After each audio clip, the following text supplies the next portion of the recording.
Assalamualaikum warahmatullahi wabarakatuh. Kembali lagi di channel Berita Mistis. Untuk kisah kali ini ada sebuah cerita yang diambil dari karya Karsa dari tulisannya Representatif, sebuah kisah yang berjudul Guna-guna Sapu Tangan. Dan sebelum kita lanjut ke ceritanya, tekan dulu tombol like video ini dan jangan lupa tekan juga tombol subscribe channel ini. Nyalakan juga lonceng notifikasinya agar tidak ketinggalan cerita-cerita lainnya dari channel ini. Dan buat teman-teman yang pengen membaca langsung ceritanya, nanti silahkan saja kunjungi linknya yang nanti akan saya sertakan di kolom deskripsi. Dan seperti apa untuk kisah kali ini? Langsung saja kita masuk ke ceritanya.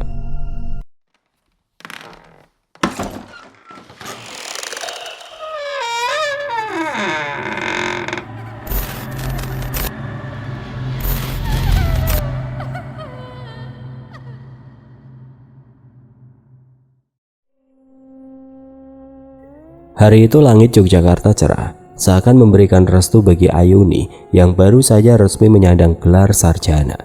Senyum menghiasi wajahnya, mengenakan kebaya hijau dengan selendang melingkari bahunya. Di antara kerumunan keluarga dan teman-temannya, Rama, pacarnya, berdiri menunggu dengan senyuman yang tidak kalah lebar. Dengan kaos polos dan celana jeans, Rama terlihat sederhana namun berwibawa. Dia adalah seorang customer service di salah satu bank ternama dan telah menyiapkan banyak rencana untuk masa depan mereka. "Aku bangga banget sama kamu nih," ucap Rama sambil mengulurkan tangan untuk merangkulnya. Ayuni hanya tersenyum lembut, pandangannya tertuju pada saku kemeja Rama. "Rama, kamu bawa sapu tanganku kan?" Rama mengernyit. "Yang mana?" "Yang garis-garis di setiap sisinya, yang biasanya aku pakai buat masker itu loh. Kamu tahu kan aku suka sapu tangan itu. Lembut dan nyaman pas aku pakai waktu naik motor," jawab Ayuni dengan mata berbinar. Rama tertawa kecil lalu mengeluarkan sapu tangan yang dimaksud dari saku kemejanya. "Kamu ini sapu tangan aja kok dipikirin. Nih, pakai." Setelah itu mereka memutuskan untuk pulang bersama. Meskipun Ayuni masih mengenakan kebaya lengkapnya, Ayuni bersikeras ingin pulang dengan motor Rama. Meskipun Rama sempat menawarkan untuk memesan taksi. "Aku cuma mau pulang sama kamu," ujar Ayuni manja. Rama mengalah dan Ayuni pun mengenakan sapu tangan kesayangannya sebagai masker. Mereka meluncur di jalanan yang cukup sepi sore itu. Angin lembut Yogyakarta terasa sejuk di kulit. Sembari berkendara mereka berbincang tentang masa depan, rencana menikah, dan kehidupan setelah Ayuni mendapatkan pekerjaan. Namun di tengah perbincangan, Ayuni yang duduk di belakang mulai iseng menggelitik pinggang Rama. "Ayuni, jangan begitu, nanti jatuh," seru Rama setengah tertawa, setengah serius. Tawa mereka berhenti seketika saat sebuah mobil bak melaju kencang dari arah berlawanan. Kejadian itu begitu cepat. Hanya beberapa detik sebelum segalanya menjadi gelap, suara tabrakan terdengar nyaring, disusul dengan teriakan orang-orang yang menyaksikan kecelakaan tersebut.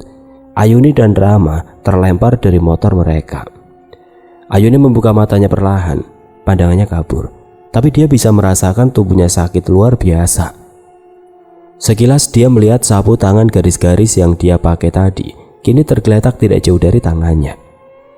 Darah mengalir dari kepalanya, tapi rasa sakit itu tidak sebesar rasa cemasnya akan Rama. "Rama," bisiknya lemah. Dia mencoba menggerakkan tubuhnya, tapi terlalu lemah. Dalam kesadarannya yang semakin menipis, dia melihat Rama. Tubuhnya diam tidak bergerak. Hanya beberapa meter darinya. Wajah Rama tidak terlihat jelas, tapi darah mengalir dari kepalanya. Sapu tangan kesayangan Ayuni yang tadi dipakainya kini terlepas dan jatuh dekat kepala Rama, terkena cipratan darah. Sirene ambulan terdengar semakin dekat. Ayuni tidak bisa lagi menahan kesadarannya. Matanya perlahan menutup. Suara Rama memanggil namanya terdengar di kejauhan, samar seperti bisikan di telinga. Ayuni terbangun di sebuah ruangan putih. Bau obat menyeruak di hidungnya. Dia terbaring di ranjang rumah sakit. Tubuhnya penuh dengan perban. "Rama, di mana Rama?" Seorang perawat datang mendekat menatapnya dengan raut wajah sedih. "Ayuni, kamu sudah sadar? Ada yang ingin bicara denganmu," ucapnya sebelum memanggil dokter dan seorang pria berpakaian rapi. Dokter itu mendekati Ayuni dengan ekspresi serius. "Ayuni, kamu mengalami kecelakaan, kamu mengalami beberapa luka serius, tapi kami berhasil menyelamatkanmu. Namun Rama, dia maaf, kami sudah melakukan yang terbaik." Ayuni terdiam. Dunia seolah runtuh di sekitarnya. Kata-kata dokter itu berputar di kepalanya, seakan sulit diterima oleh akal sehat. Tidak mungkin. Rama, dia tidak mungkin pergi." Air mata mulai mengalir deras, namun tiba-tiba Ayuni merasa ada yang aneh. Sapu tangan yang tadi dia pakai kini terlipat rapi di meja sebelah ranjangnya. Tapi bukannya lega, Ayuni justru merasa ketakutan. Bagaimana sapu tangan itu bisa berada di sini dalam kondisi bersih, seakan tidak pernah terkena darah. Padahal dia yakin sekali sapu tangan itu bersimpah darah di jalan tadi. Malam semakin larut, ruangan rumah sakit mulai sunyi. Ayuni terbaring di tempat tidurnya, masih menangis dalam diam. Saat itulah dia merasakan sesuatu, udara di kamar itu mendadak menjadi dingin, membuat bulu kuduknya meremang. Dari sudut matanya dia melihat sesuatu yang samar berdiri di ujung ranjangnya. Sosok itu Rama. "Rama?" Ayuni berbisik, tubuhnya gemetar. Wajah Rama pucat, matanya kosong, dan bibirnya tersenyum tipis. Namun ada sesuatu yang salah dengan sosok itu. Terlalu diam, terlalu sunyi. Rama tidak mengatakan apa-apa. Dia hanya berdiri di sana, menatap Ayuni dengan pandangan yang kosong. Sapu tangan garis-garis itu yang tadi ada di meja kini terlihat tergantung di tangannya yang menggantung. Sesuatu dalam tatapan Rama membuat Ayuni merasakan ketakutan yang belum pernah ia rasakan sebelumnya. Tidak ada lagi kehangatan dari senyuman yang biasa ia lihat. Rama melangkah maju, perlahan-lahan. Ayuni mencoba bergerak, namun tubuhnya terasa beku. Dengan nafas tertahan, dia hanya bisa melihat Rama semakin dekat. Sapu tangan itu melambai pelan seperti di bawah angin. Ayuni ingin berteriak, tapi suaranya tercekat. Saat Rama sudah di samping tempat tidurnya, ia menunduk, mendekatkan wajahnya pada Ayuni. Dari bibir Rama hanya ada satu kata yang terdengar, pelan tapi jelas. "Kenapa kamu lepaskan sapu tangannya?" Pagi itu setelah serangkaian pemeriksaan dan pertimbangan dokter, Ayuni akhirnya diperbolehkan pulang dari rumah sakit. Tubuhnya masih lemah, tapi rasa lega sedikit menyelimuti pikirannya setelah hari-hari penuh ketegangan dan ketakutan. Meskipun demikian, ada satu hal yang masih membayangi pikirannya, sosok Rama yang terus datang menghantuinya setiap malam, selalu dengan sapu tangan yang kini bagai pertanda buruk. Di perjalanan pulang, Ayuni tidak banyak bicara. Di dalam mobil, ayahnya yang menyetir sesekali meliriknya dari kaca spion. Ayah tahu ada sesuatu yang belum selesai di hati putrinya, sesuatu yang tidak bisa disembuhkan hanya dengan pulang ke rumah. Di samping Ayuni, Dara juga terdiam. Pikirannya masih penuh dengan peristiwa malam itu ketika ia melihat sosok Rama sendiri. Setibanya di rumah, mereka disambut oleh Bu Rini yang menyiapkan makanan dan memastikan Ayuni bisa langsung beristirahat. Namun Ayuni justru memecah keheningan itu dengan permintaan yang tidak terduga. "Ayah, aku mau ke rumah Rama," katanya pelan namun tegas, membuat semua orang di ruangan menatapnya. "Ayuni, kamu baru saja keluar dari rumah sakit, kamu harus istirahat," ujar Bu Rini khawatir. Tapi ada getaran dalam suaranya yang menandakan dia juga merasa sesuatu yang tidak wajar sedang terjadi. Ayuni menggeleng. "Aku harus ke sana. Aku harus bicara dengan orang tua Rama. Aku harus menuntaskan ini." Pak Dharma menarik nafas panjang. Wajahnya tampak tegang, tapi dia paham. "Baiklah nak, kalau itu yang kamu inginkan, kita bisa ke sana. Tapi kamu harus ingat, kamu masih lemah." Ayuni mengangguk. Bu Rini hendak membantah, namun akhirnya hanya menghela nafas dan berkata, "Sebenarnya kami memang hampir setiap hari ke rumah Rama, nak. Kami ikut tahlilan di sana dan sering bawakan kue untuk tahlil. Orang tua Rama selalu tanya soal kamu. Mereka sangat peduli." Mendengar itu hati Ayuni semakin terpukul. Ia baru sadar betapa besar perhatian keluarga Rama selama ini. Rasa bersalah membebani hatinya dan ia merasa semakin harus menemui mereka. Ini bukan hanya tentang Rama yang menghilang, tapi juga tentang menyelesaikan bab terakhir dalam hubungannya dengan orang-orang yang ditinggalkan. Di rumah keluarga Rama, suasana berkabung masih terasa. Meski sudah beberapa hari sejak kecelakaan, di halaman depan beberapa pelayat masih duduk di bawah tenda yang disiapkan untuk acara tahlilan. Ketika Ayuni dan keluarganya tiba, suasana itu seketika berubah menjadi lebih hening. Beberapa orang menoleh ke arah mereka, ada yang berbisik-bisik, mengerti betapa berat momen ini bagi Ayuni. Pak Dharma dan Bu Rini menuntun Ayuni yang masih lemah masuk ke dalam rumah. Dara mengikuti di belakang dengan perasaan campur aduk antara takut dan penasaran. Saat Ayuni melangkah masuk, matanya langsung tertuju pada sosok orang tua Rama, Pak Arif dan Bu Lestari yang sedang duduk di ruang tamu, dikelilingi oleh beberapa kerabat dekat. Ketika mereka melihat Ayuni, tangis Bu Lestari langsung pecah. Ia berdiri dan berlari kecil ke arah Ayuni, merengkuh gadis itu dalam pelukan yang erat. Ayuni, Ayuni nak. Isak Bu Lestari suaranya bergetar penuh duka. Ayuni tidak bisa menahan air matanya lagi. Tubuhnya gemetar dalam pelukan Bu Lestari. Rasa bersalah dan kehilangan menyatu, meledak dalam tangis yang selama ini ia tahan. Maafkan aku Bu, maafkan aku. Pak Arif mendekat, menepuk bahu Ayuni dengan lembut, meski wajahnya tampak suram. Kamu gak perlu minta maaf Ayuni, ini takdir. Rama sayang sekali sama kamu dan kita semua tahu itu. Mereka bertiga menangis bersama di tengah ruangan yang penuh kesunyian. Suara tangisan mereka terdengar memilukan, seakan-akan menjadi bagian dari peringatan sedih akan kepergian Rama yang belum bisa mereka terima sepenuhnya.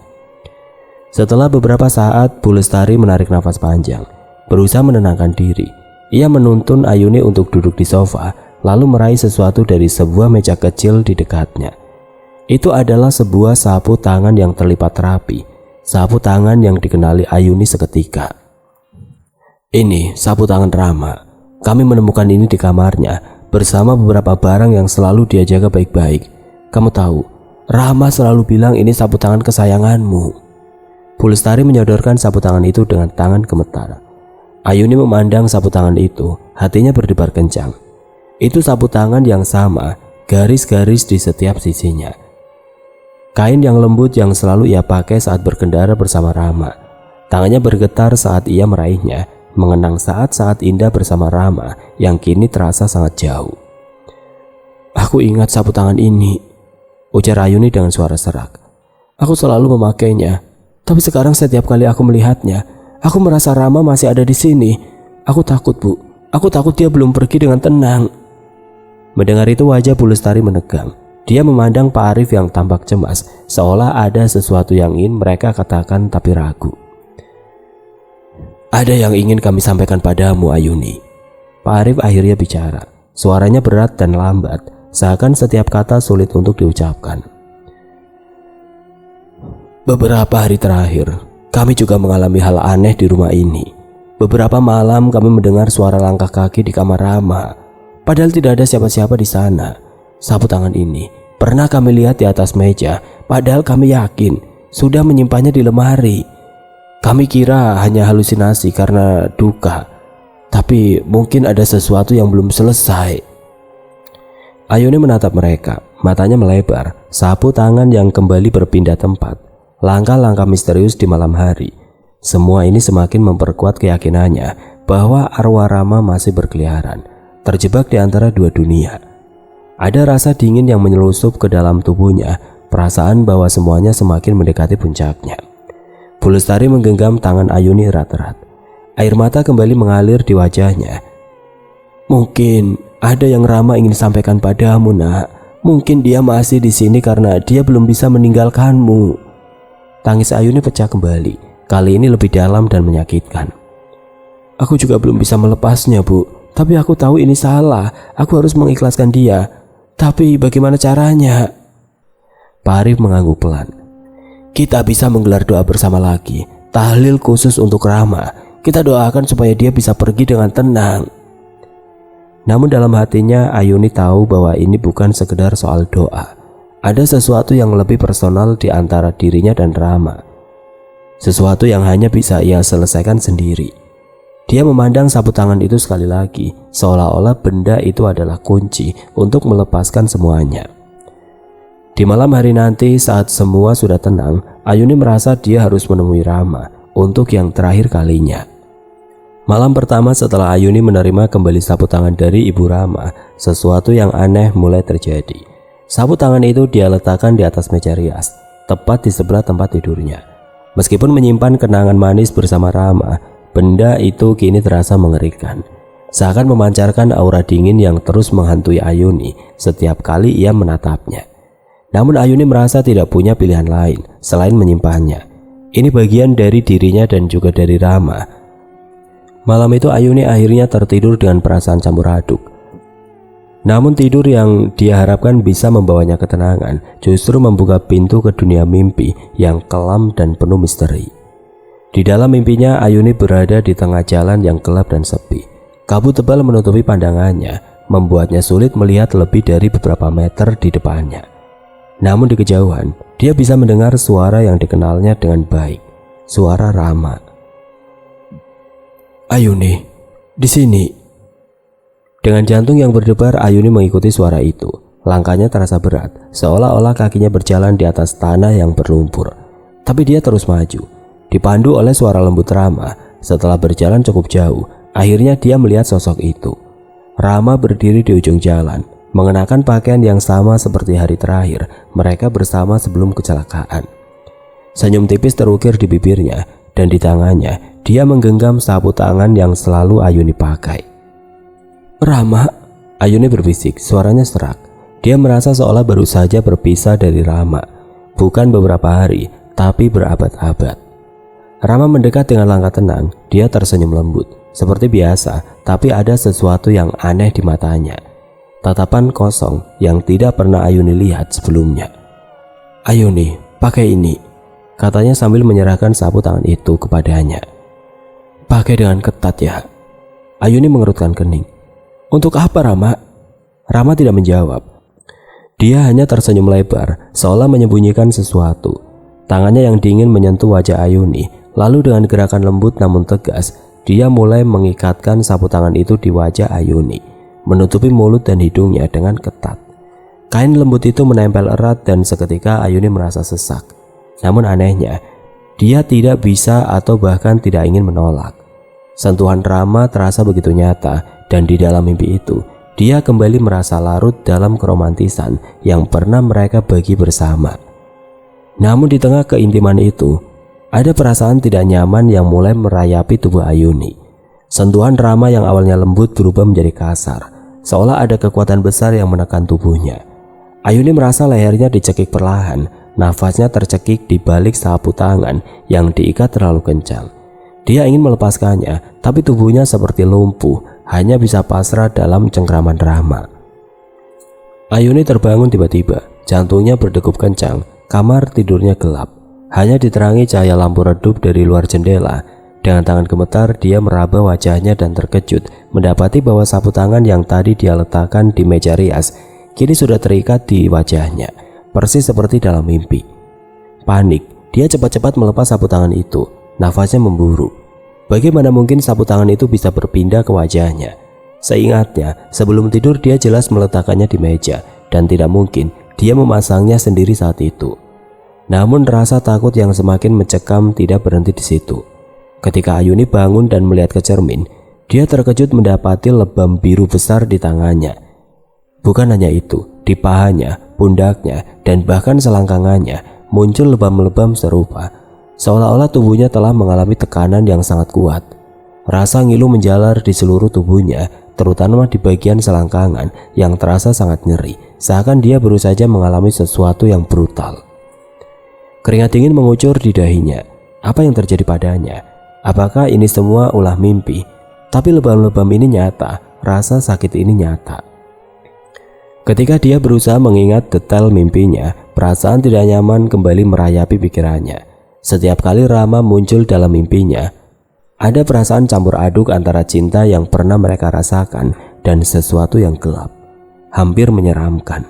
Sapu tangan itu yang seharusnya menjadi simbol kenangan manis, sekarang terasa seperti alat untuk menjeratnya dalam kehadiran Rama yang tidak wajar. Hari-hari berikutnya mimpi itu terus berulang. Setiap malam Rama datang dalam bentuk yang semakin jelas.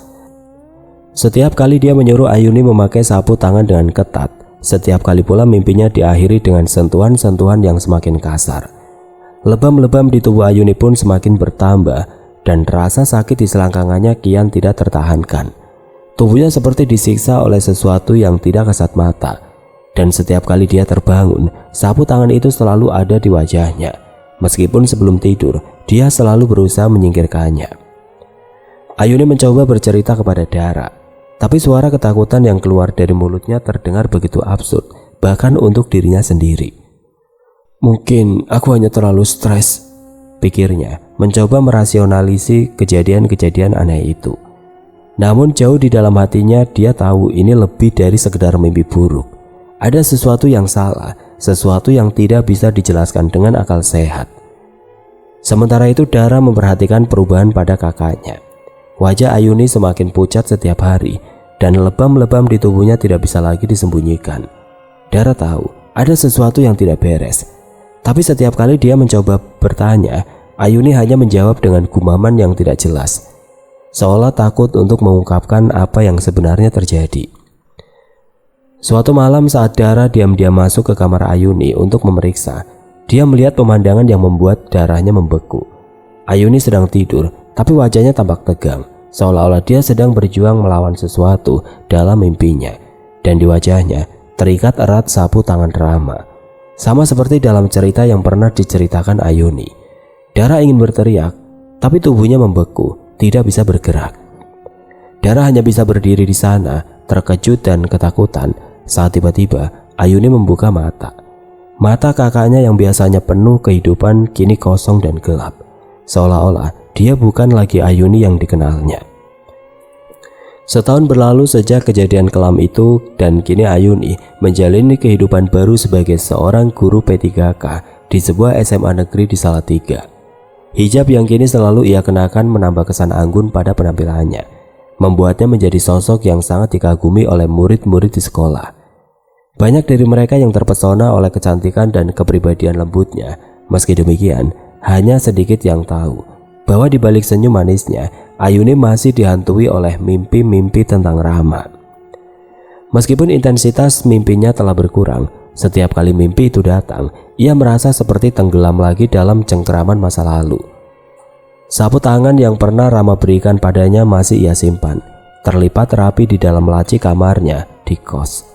Ayuni segera memilih kos yang terletak tidak terlalu jauh dari sekolah, mengingat jarak rumah keluarganya cukup jauh untuk ditempuh setiap hari. Kehidupan barunya sebagai guru membuatnya lebih sibuk, tapi bayang-bayang dari mimpi tentang Rama selalu mengikuti di saat-saat sepi. Hari itu, setelah selesai mengajar, Ayuni duduk bersama dua teman sebayanya yang juga guru di sekolah tersebut, Kanaya dan Sulis. Mereka sering berbincang layaknya sahabat, membicarakan berbagai hal mulai dari pekerjaan, kehidupan pribadi, hingga sekedar gosip ringan tentang murid-murid mereka. "Ayuni, boleh tanya sesuatu?" ujar Kanaya sambil menyeruput kopi dari cangkirnya. Ayuni tersenyum. "Tentu, ada apa?" Kanaya melirik Sulis sebelum bertanya. "Aku perhatiin kamu sering banget bawa sapu tangan. Pas lagi ngajar atau di luar kelas, selalu ada sapu tangan di tasmu. Kamu punya koleksi banyak ya?" Sulis mengangguk sambil menambahkan, "Iya, kadang kalau kamu lagi beres-beres di ruang guru, aku suka lihat kamu mengeluarkan sapu tangan. Pasti ada cerita khusus nih." Ayuni terdiam sejenak, merasa sedikit terganggu dengan topik yang mendadak menyentuh hal pribadi yang masih meninggalkan luka. Sapu tangan itu memang sudah menjadi bagian dari rutinitasnya sejak dulu. Bahkan kini dia menggantinya dengan sapu tangan baru miliknya sendiri untuk berkendara. Namun sapu tangan Rama masih tersimpan rapi, dan meski jarang dipakai, benda itu terasa seperti beban yang terus membayangi. "Ah, nggak ada yang terlalu spesial sih," Ayuni menjawab sambil mencoba tersenyum santai. "Aku memang suka pakai sapu tangan buat masker waktu naik motor, nyaman aja gitu. Tapi yang jelas, yang sekarang ini aku pakai sapu tangan baru, bukan yang lama." Sulis yang terkenal lebih penasaran, mencondongkan tubuhnya ke depan. "Tapi yang dulu kenapa? Ada cerita romantis ya? Kayaknya benda sekecil itu bisa punya makna besar deh." Perasaan Ayuni bergejolak seketika. Memori tentang Rama berputar kembali dalam benaknya, tentang sapu tangan yang selalu ia pakai, tentang momen-momen romantis mereka, dan tentang mimpi-mimpi aneh yang membuatnya merasa terjebak. Sulit untuk mengabaikan perasaan bahwa ada sesuatu yang belum selesai meski setahun telah berlalu. Kanaya yang menyadari ada sesuatu di balik wajah tenang Ayuni menepuk bahu temannya dengan lembut. Gak usah dipaksa cerita kalau kamu gak nyaman, Yun. Namun Ayuni merasa bahwa kali ini mungkin dia butuh menceritakan sedikit. Dia tidak pernah berbicara tentang mimpi-mimpi itu atau tentang sapu tangan Rama kepada siapapun, bahkan keluarganya sendiri. Tapi sekarang di antara sahabat-sahabatnya, dia merasa ada dorongan untuk berbagi meskipun hanya sebagian kecil. Ada cerita lama sih, Ayuni akhirnya berkata dengan suara yang lebih pelan. Sapu tangan yang dulu itu milik seseorang yang pernah sangat penting buat aku. Dia sudah gak ada sekarang. Tapi setiap kali aku pakai sapu tangan itu, rasanya dia masih ada di dekatku. Mungkin itu alasan kenapa aku selalu bawa sapu tangan ini. Sulit dan Kanaya mendengarkan dengan penuh perhatian. Tapi Ayuni tidak menjelaskan lebih jauh. Dia tidak ingin membawa mereka ke dalam kegelapan yang masih menghantuinya, terutama tentang mimpinya yang terasa begitu nyata hingga menimbulkan bekas-bekas di tubuhnya. Lebam-lebam yang dulu sering muncul setelah mimpi tentang Rama masih terasa seperti rahasia kelam yang dia simpan sendiri. Jadi begitu, ujar Kanaya pelan. Aku bisa ngerti, kadang benda-benda kecil bisa bawa kenangan yang dalam. Ayuni mengangguk. Meski di dalam hatinya dia merasa ada sesuatu yang lebih dari sekedar kenangan. Sapu tangan itu meski hanya selembar kain, seolah memiliki kekuatan misterius yang tidak bisa ia pahami sepenuhnya. Setiap kali dia melihatnya, dia merasa seperti kembali ke masa lalu. Ke saat-saat ketika semuanya berubah, kecelakaan itu, kehilangan Rama, dan mimpi-mimpi yang terus menghantuinya. Sementara itu di dalam kamar kosnya, sapu tangan milik Rama tergeletak tenang di dalam laci. Meski sudah setahun berlalu, setiap kali Ayuni mendekat ke laci itu, udara di sekitarnya terasa sedikit lebih dingin. Seolah-olah ada sesuatu yang mengawasi dari kegelapan. Sore itu, langit Salatiga tampak berawan. Dengan angin sepoi-sepoi yang terasa sejuk, Ayuni baru saja selesai mengajar dan bersiap-siap pulang ke kos. Sebelum meninggalkan sekolah, Kanaya dan Sulis sempat menggoda Ayuni lagi tentang Roman, si guru TU yang sering kali memperhatikannya dengan cara diam-diam. Ayuni hanya tersenyum malu dan sedikit salah tingkah setiap kali mereka menyebut nama Roman. Walaupun dia tidak pernah memikirkan hal itu serius, namun dalam hati dia tidak bisa menolak rasa gugup yang selalu muncul setiap kali dia menyadari tatapan Roman. Lihat tuh Yun, Roman lagi ngeliat kamu, bisik Kanaya sambil tersenyum menggoda. Ayuni menunduk merasa pipinya memanas. Dia mencoba tidak memperdulikan godaan itu meski hatinya berdebar kencang. Saat langkahnya hendak menuju gerbang sekolah, suara mesin motor menghampiri dari belakang. Ternyata Roman dengan motor bebeknya mendekat dan berhenti di sebelah Ayuni. Hai Ayuni, mau pulang? Tanyanya dengan nada lembut namun terdengar serius. Ayuni hanya mengangguk pelan, sedikit terkejut bahwa Roman tiba-tiba mendekatinya. Mau aku antar pulang? Kebetulan arah kosmu sejalan sama aku, tawarnya sambil tersenyum tipis. Ayuni ragu. Trauma dengan kejadian masa lalu bersama Rama masih membekas dalam benaknya. Setiap kali dia memikirkan menumpang motor orang lain, bayangan kecelakaan itu muncul lagi. Tapi sebelum Ayuni sempat menjawab, Roman tiba-tiba berkata dengan nada yang datar namun membuat Ayuni tertegun. Tenang, tidak akan terjadi apa-apa seperti dengan mantanmu dulu. Sontak Ayuni merasa kebingungan.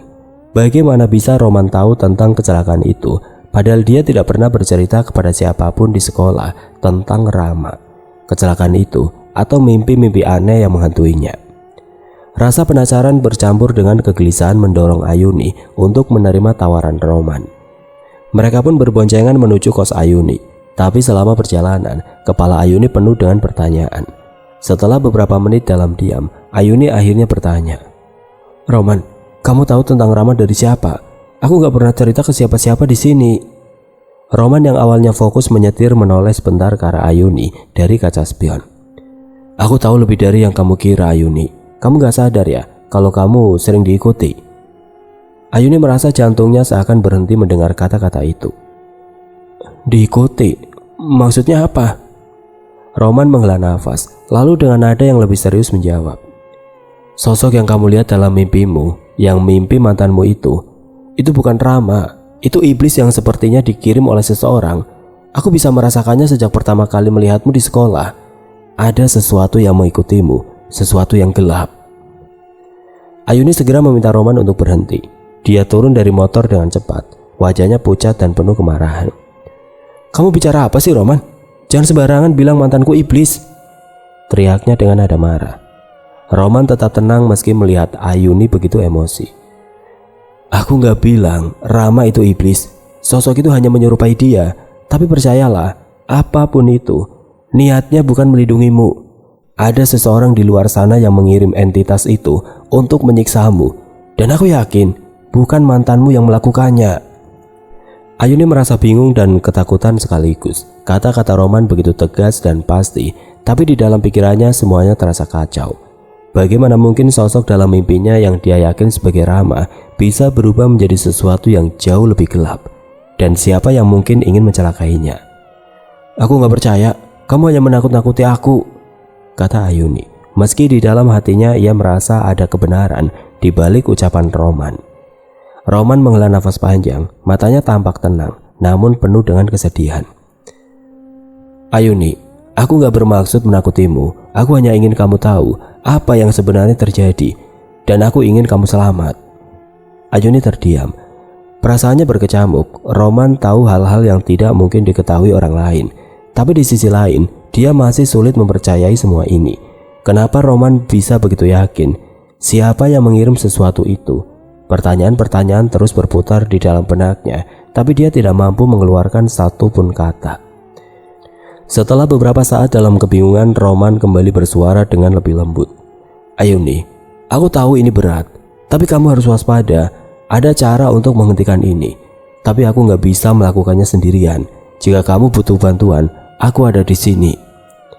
Ayuni tidak menjawab. Perlahan dia melangkah menjauh dari Roman, mencoba menenangkan diri. Meskipun hatinya masih dipenuhi ketakutan dan kebingungan. Sapu tangan Rama, mimpi-mimpi itu dan sekarang kata-kata Roman, semuanya terasa seperti teka-teki yang semakin gelap dan menyeramkan. Roman hanya melihatnya pergi dengan tatapan tenang namun penuh misteri. Ada sesuatu yang dia sembunyikan, sesuatu yang lebih besar dari yang Ayuni pahami sekarang. Keesokan harinya saat Ayuni tiba di sekolah, ia tidak bisa menghilangkan bayangan tentang percakapannya dengan Roman semalam. Ketika berpapasan dengan Roman di koridor sekolah, Roman tersenyum padanya seperti biasa. Namun Ayuni hanya menjawab dengan ketus. Permisi, sambil berlalu tanpa menoleh. Roman hanya menatapnya saat dia berjalan menjauh. Sikapnya tetap tenang meski Ayuni jelas menghindarinya. Namun sejenak setelah itu, Roman merasakan sesuatu yang tidak biasa. Pandangannya tertuju ke arah pintu ruang guru, dan di sana, tidak jauh dari tempat Ayuni, baru saja masuk, dia melihat sosok yang menyerupai Rama. Mata sosok itu menatap Roman dengan tajam penuh kebencian. Alih-alih panik, Roman hanya tersenyum tipis. Dia menyadari bahwa sosok itu bukanlah manusia, tapi entitas yang mencoba mendekati Ayuni. Dengan tenang, Roman mulai membaca beberapa surat pendek dari Al-Quran di dalam hatinya. Perlahan sosok itu memudar dan akhirnya hilang, seolah ditiup angin. Roman menghela nafas pelan, sadar bahwa apa yang dia khawatirkan benar adanya. Ada sesuatu yang masih mengintai Ayuni, dan itu semakin nyata setiap harinya. Malamnya di kos, Ayuni merasa gelisah. Dia memutuskan keluar untuk membeli nasi goreng di tempat langganannya, sebuah gerobak kecil milik Lek Parmin yang sering mangkal di perempatan dekat kos. Ayuni sudah sering membeli di situ, dan biasanya percakapan antara mereka hanya terbatas pada basa-basi sederhana. Namun, malam ini ada sesuatu yang aneh. Saat Lek Parmin tengah menyiapkan nasi goreng pesanan Ayuni, dia bertanya dengan nada khas Jawa yang halus. Bayu, kok pacarmu gak kelihatan ya? Biasanya diantar loh. Ayuni yang sedang melamun tersentak. Pacar pak? Saya nggak paham maksudnya. Lek Parmin tersenyum, tetapi matanya tampak penuh kebingungan. Loh, pacar mbak yang sering antar pakai motor itu, tinggi, rambut agak panjang, ramah juga. Biasanya kalau sampean beli nasi goreng, dia nunggu di sana di seberang jalan. Ayuni merasa darahnya membeku. Bapak bicara tentang siapa? Lek Parmin mulai menggambarkan ciri-ciri pria itu lebih rinci. Loh, mas-mas yang itu toh. Yang sering pakai jaket hitam sama... Ah iya, kayaknya dia sering pakai sapu tangan di lehernya deh. Deskripsi itu semakin jelas mengarah ke Rama, mantan kekasihnya yang sudah meninggal. Ayuni mulai merasa pusing dan tidak nyaman. Dia segera meminta nasi gorengnya dan membayar dengan tergesa-gesa. Terima kasih Pak, saya buru-buru, permisi dulu. Lek Parmin menatap kepergian Ayuni dengan bingung, seolah tidak menyadari bahwa pertanyaannya telah membuat Ayuni ketakutan. Setibanya di kos, Ayuni duduk di tempat tidurnya dengan nafas terengah-engah. Apa yang sebenarnya terjadi? Apakah perkataan Roman benar? Mungkinkah sosok yang selama ini dia anggap sebagai Rama dalam mimpinya benar-benar bukan Rama? Dan jika bukan, lalu siapa atau apa yang mengikutinya selama ini? Pikirannya semakin kacau. Di tengah kebingungan itu, tanpa sadar tangannya meraih ponsel dan menelpon Roman. Di ujung telepon, suara Roman terdengar lembut. Halo Ayuni. Ayuni berusaha menenangkan dirinya sebelum berbicara. Roman, bisa nggak kamu datang ke kosku sekarang? Ada yang perlu aku bicarakan. Roman yang sepertinya sudah menduga ada sesuatu yang serius langsung setuju tanpa banyak bertanya. Tunggu sebentar, aku akan segera ke sana. Ayuni menutup telepon, masih mencoba memahami segala hal yang terjadi hari itu. Pertemuan dengan Lek Parmin, sosok yang dilihat Roman, dan semua mimpi aneh yang selama ini ia alami, semuanya mulai terasa terlalu nyata. Sapu tangan Rama yang masih tersimpan rapi di laci meja riasnya seolah memancarkan hawa dingin yang tidak kasat mata, membuat Ayuni merasa semakin gelisah. Beberapa menit kemudian ketukan di pintu kos terdengar. Ayuni membuka pintu dan menemukan Roman berdiri di depan pintu dengan ekspresi serius, namun tetap tenang. Tanpa basa-basi, Roman masuk ke dalam, dan Ayuni menutup pintu di belakangnya. Di antara keduanya ada ketegangan yang terasa jelas. Kamu bilang ada yang mau dibicarakan? Roman membuka percakapan. Ayuni mengangguk, lalu duduk di sofa kecil di sudut kamar. Aku tadi beli nasi goreng di tempat langgananku, dan penjualnya nanya tentang pacarku. Tapi yang dia deskripsikan itu seperti Rama. Roman tetap diam, mendengarkan dengan seksama. Ayuni melanjutkan. Dia bilang sering melihatku diantar oleh pria itu, tapi aku tidak pernah mengantar siapa-siapa. Dan dia sebut ciri-ciri yang sangat mirip dengan Rama. Mata Roman menyipit. Seperti yang aku bilang, Ayuni, ada sesuatu yang mengikutimu. Sosok itu mungkin menyerupai Rama, tapi itu bukan dia. Ada yang memanfaatkan kenanganmu tentang Rama untuk mendekatimu. Kita harus lebih berhati-hati. Ayuni mulai merasa takut lagi. Jadi maksudmu, semua mimpi itu, semua yang aku rasakan, semuanya bukan Rama? Roman mengangguk pelan lalu berkata, aku tahu ini sulit dipercaya, tapi kita harus mencari tahu siapa yang mengirim sosok itu. Ada sesuatu yang lebih besar di balik semua ini, dan kamu berada di tengah-tengahnya. Ayuni hanya bisa terdiam. Kebenaran yang semakin terkuak ini membuat hatinya semakin berat. Roman, yang sejak awal terlihat misterius, kini menjadi satu-satunya orang yang bisa ia percaya di tengah kegelapan yang menyelimuti hidupnya. Roman duduk di seberang Ayuni dengan ekspresi tenang namun tegas. Setelah mendengar cerita Ayuni tentang kejadian di warung nasi goreng dan deskripsi Lek Parmin tentang sosok yang mirip Rama, Roman merasa ada langkah lebih besar yang harus diambil. Dia memandang Ayuni dalam-dalam sebelum akhirnya membuka mulut.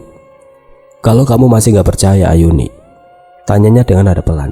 Aku bisa membantumu melihat apa yang tidak bisa dilihat oleh mata telanjang, tapi aku harus peringatkan, ini gak akan mudah diterima. Ayuni menelan ludahnya, hatinya berdebar kencang. Selama ini, dia hanya merasakan keanehan dan teror tanpa bisa melihat wujud dari apa yang mengganggunya. Rasa penasaran mengalahkan rasa takut yang menghantuinya. Dengan hati-hati dia mengangguk.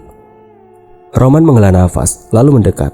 Maaf Ayuni, ini mungkin akan sedikit aneh buatmu, tapi tolong percayalah padaku. Roman kemudian merapalkan sesuatu, entah doa atau mantra. Ayuni tidak bisa memahaminya. Suara Roman yang tenang dan monoton terdengar memenuhi ruangan kecil kos itu. Setelah beberapa saat, Roman mengusap kedua mata Ayuni dengan lembut, seperti seseorang yang memberikan penglihatan baru. Sudah, katanya sambil menarik nafas panjang. Sekarang, coba buka matamu perlahan. Ayuni membuka matanya perlahan, awalnya hanya melihat kamar kosnya seperti biasa. Tidak ada yang aneh. Ia mengernyit, lalu memandang Roman dengan ekspresi bingung. Aku nggak lihat apa-apa, Roman. Kamu bohong ya? Roman hanya tersenyum tipis, nyengir penuh misteri. Tunggu dulu Ayuni, bukan di sini. Coba keluar ke pekarangan. Rasa penasaran kembali menyelimuti Ayuni dan dia bangkit perlahan menuju pintu kos dengan langkah ragu. Roman tetap diam, membiarkan Ayuni bergerak sendiri menuju dunia yang kini tersembunyi di balik matanya. Dengan tangan gemetar, Ayuni membuka pintu dan melangkah keluar. Oke teman-teman, sampai di sini dulu ceritanya. Nantikan kelanjutan kisah ini di video berikutnya. Agar tidak ketinggalan, klik tombol subscribe channel ini dan nyalakan lonceng notifikasinya. Wassalamualaikum warahmatullahi wabarakatuh.